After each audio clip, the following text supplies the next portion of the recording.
1990-cı illərdə məğlubiyyətimizin səbəblərindən biri də digər sahələrdə olduğu kimi elmi intellektual mühitdə də Ermənistanla müharibəyə hazır olmamağımız idi. Onların elmi səfərbərliyi yalnız Ulu Öndər Heydər Əliyevin hakimiyyətə qayıdışı ilə yenidən başlamış oldu. Bu sözləri Milli Məclisin İnsan Hüquqları Komitəsinin və Sosial Tədqiqatlar Mərkəzinin İdarə Heyətinin sədri Zahid Oruç, Prezident İlham Əliyevin Milli Elmlər Akademiyasının 80 illik yubileyindəki çıxışına həsr olunan dəyirmi masada söylədi. O bildirdi ki, Ulu Öndər Heydər Əliyev 1993-cü ilin sentyabrın 21-də akademiyaya səfəri zamanı ölkəni xaosdan çıxarmaqla yanaşı, milli elmi potensiala güvəndiyini açıq şəkildə nümayiş etdirdi. Heydər Əliyevin Sovet dövründə Azərbaycan elminin formalaşması və inkişafındakı misilsiz rolu onu təkrar hakimiyyətə qaytaran qanuna uyğunluq və sonraki uğurların əsası idi. 93-cü ilin sentyabrın 21-də akademiyaya gələn lider ölkəmizin xaosdan çıxarılmasında bir zamanlar yetişdirdiyi alimlərə güvəndiyini nümayiş etdirdi. Ulu Öndərin siyasi kursunun və dövlətçilik fəlsəfəsinin varisi kimi İlham Əliyevin prezidentliyi dövründə elmin inkişafına konseptual baxış yalnız bilik qazanmaq deyil, xalqımızın müharibəyə intellektual və ideya siyasi cəhətdən hazırlanması, gənclərin xaricdə nüfuzlu ali məktəblərə göndərilməsi 1970-80-ci illərdəki siyasətin davamı edir. Beləliklə, prezidentin çıxışı qələbəmizin yalnız hərbi əməliyyat meydanlarında deyil, həm də elmi intellektual müstəvidə qazanıldığının nümayişi idi. İlham Əliyev zəfəri həndəsi dinlə desək, üç ölçülü fəzada əldə olunduğunu göstərdi. Üç ölçü, yeraltı sərvətlər, iqtisadi və enerji ehtiyatlarının elmi idarəçiliyi, müasir neft-qaz texnologiyaları, geologiya və geofizika elmi, beynəlxalq enerji diplomatiyası ölkənin hərbi siyasi qüvvəsinə çevrildi. Zahid Oruç həmçinin bildirdi ki, Azərbaycan ordusunun son nəsil pilotsuz uçuş aparatları sistemləri, ağıllı raket texnologiyaları, koordinasiya və hədəf seçmə algoritmləri, radioelektron mübarizə vasitələri məhz milli mühəndislərin, analitik mütəxəssislərin, hərbi texnoloqların hazırlığı elmi biliklərinin nəticəsi idi. Prezidentin müharibəni yalnız texnika deyil, Azərbaycan oğullarının zəkası qazandı. Məntiqi də məhz həmin reallığı ifadə edir. Elmi ideyalar texnoloji inqilabın mühərrikidir. Azərbaycanda Harvard təhsilli məmurlar, yüksək ixtisaslı kadrlarımız var.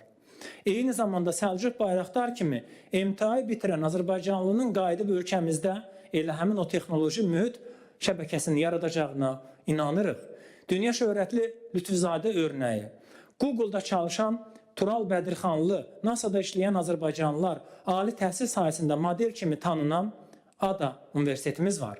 Texnofestin təşkili prezidentin 100 minlərlə gənc üçün Bayraqdarın simvol, ideal kimi görməsinin nəticəsidir. Onun üçün də orta məktəblərdən kompüter və informasiya texnologiyalarından başlamaq ən düzgün yoldur. Milli Məclisin Elm və Təhsil Komitəsinin sədri Anar İskəndərov bildirdi ki, həm Çar Rusiyası, həm də Sovet dövründə qanunlarımız dəyişdirildi. Milli yaddaşımız yenidən formalaşdırıldı. İqtisadi islahatların təhlili və kommunikasiya mərkəzinin rəhbəri Vüsal Qasımlı çıxışında prezidentin də qeyd etdiyi kimi, ölkənin gələcək inkişaf modelində elm və texnologiyaların rolunun xüsusi əhəmiyyət kəsb etdiyini dedi. Cənab Prezident əslində qalsa, AMEA-da çıxışında əsas tezisi dedi. Mənə elə gəlir ki, Cənab Prezident müəyyənləşdirdi. Cənab Prezident dedi ki, elm, təhsil, iqtisadiyyat üçbucağı. Bu, belə deyək ki, bunun fəlsəfəsidir. Dövlət, özəl əməkdaşlığı isə bunun, belə deyək ki, təşkilati formasıdır. Yəni, artıq Cənab Prezident bunu müəyyənləşdirib və indi Elm Təhsil Nazirliyinin və Elmlər Akademiyasının birbaşa vəzifəsidir ki, Cənab Prezidentin müəyyənləşdirdiyi bu istiqamətlər üzrə müvafiq konseptual sənədi 27-30-cu ilin sosial-iqtisadi inkişaf strategiyasına təqdim eləsinlər və beləliklə biz, belə deyək ki, modeli tapaq, inkişaf eləyək. Milli Elmlər Akademiyasının vitse-prezidenti Rasim Əliquliyevin sözlərinə görə süni intellekt texnologiyalarının sürətli inkişafı son 10 illiklərdə dünya elminin və sənayesinin əsas istiqamətlərindən birinə çevrilib. Qlobal miqyasda olduğu kimi Azərbaycanda da bu sahə üzrə aparılan tədqiqatlar elmin müxtəlif sahələrinə nüfuz edib, yeni elmi nəzəri nəticələr və tətbiqi həllərin yaranmasına şərait yaradıb. Real Təhlil İnformasiya Mərkəzinin baş direktoru Mirşahin Ağayev çıxışında vurğuladı ki, müharibədə qalibik, elm sahəsində də qalib gəlməliyik. Təhsil Problemləri İnstitutunun direktoru Fuad Çırağov isə əlavə etdi ki, dövlət başçısının çıxışı Vətən müharibəsindən sonra yaranan yeni reallıqlar və ölkəmizin intellektual potensialının gücləndirilməsi çərçivəsində baş verən proseslərin davamı kimi qiymətləndirilməlidir. Cənubi Qafqaz Tədqiqatları Mərkəzinin rəhbəri Fərhad Məmmədov qeyd etdi ki, hazırda ölkədə elmə tələbat və maraq artıb. Bu transformasiyalarda yeni çağırışlar, imkanlar araşdırılıb dövlətə təqdim olunmalı və dövlətin mövqeyi beynəlxalq platformalarda diqqətə çatdırılmalıdır. Yəni yeni istiqamətlər var ki, orada tələbat mövcuddur. Hansına ki, pul da tapılacaqdır, dövlətin diqqəti də tapılacaqdır və s. Yəni bax, bu transformasiyalarda biz öz rolumuzu, yəni xarici siyasətlə məşğul olan elm mərkəzlərin əsas rolu nədən ibarətdir? Birincisi, yeni çağırışları araşdırmaq. İkincisi, imkanları araşdırmaq, dövlətə təqdim etmək. Üçüncüsü də dövlətin mövqeyini translasiya etmək.